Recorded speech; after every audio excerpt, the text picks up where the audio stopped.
Shalom and welcome to all my brothers and sisters across this earth. And to you who might be here for the first time, I hope you'll subscribe today and check out my other videos, and God willing, more to come.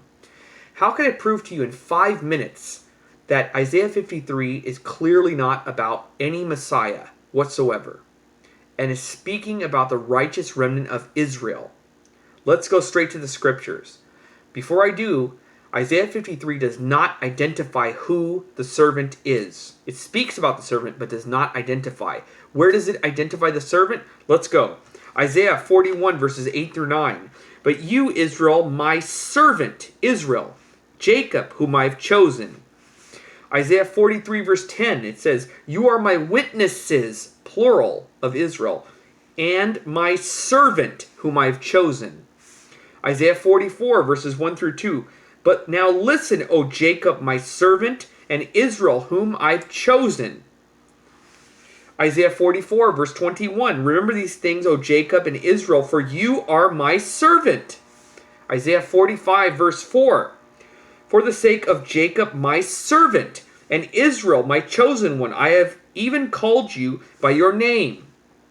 Isaiah 48, verse 20. Go forth out of Babylon, flee from the Kasdim with a voice of singing, declare, tell this, say it even to the ends of the earth, say, the Lord has redeemed his servant Jacob.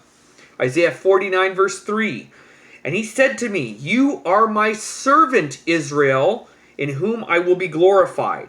Where are other passages you can find this? Isaiah 54, verse 17. Isaiah 63, verse 17, Isaiah 65, verses 8 through 9, and verses 13 through 15, and then Isaiah 66, verse 14. Very, very clear.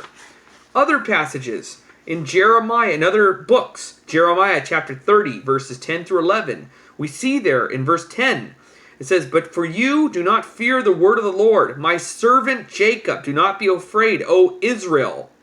Jeremiah 46, verses 27 through 28. But as for you, do not be afraid, my servant Jacob.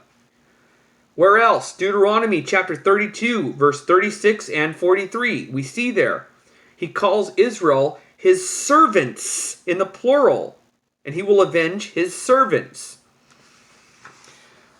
What about other passages in the scriptures, in the Hebrew scriptures, where it identifies Israel in the singular? Because many of you might say, look, Isaiah 53 talks about him, his, he, singular. How can you say this is speaking about Israel? Let's take a look. Exodus chapter 4, verse 22. Here's a great example.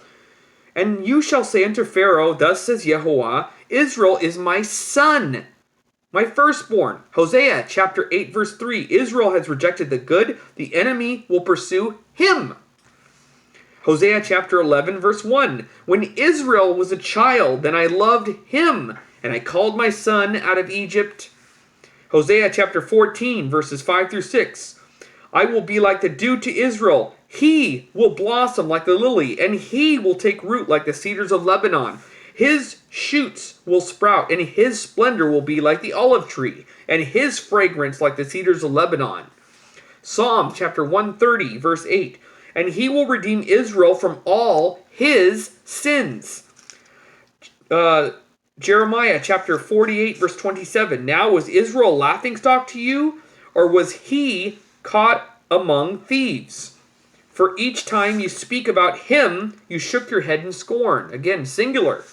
Jeremiah chapter 50, verse 19. And I shall bring Israel back to his pasture, and he will graze in the Carmel and the Bashan, and his desire will be satisfied in the hill countries of Ephraim and Gilead. Exodus chapter 19, verse 2. And they set out from Rephidim. They came to the wilderness of Sinai and camped in the wilderness, and there he, Israel, encamped in front of the mountain. I have several pages here, 3, 4, 5 more. But do I need to quote more? Do you get the message? Context is key. Read it in context. Read it carefully. Isaiah 53 is the fourth of 4 servant songs. The fourth.